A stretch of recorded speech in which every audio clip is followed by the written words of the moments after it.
Со надпреварот помеѓу домаќинот Египет и Чиле вчера започна светското првенство во ракомет мажи, во кој меч победи Египет со резултат 35-29. Денес на програмата ќе се одиграат 7 надпревари, а свој старт ќе има и репрезентацијата на Македонија.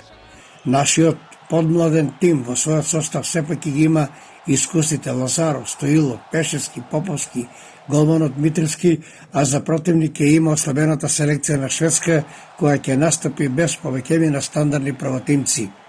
Надпреварот Македонија-Шведска ќе започне во 20 часот и 30 минути со директен пренос на каналот на МТВ.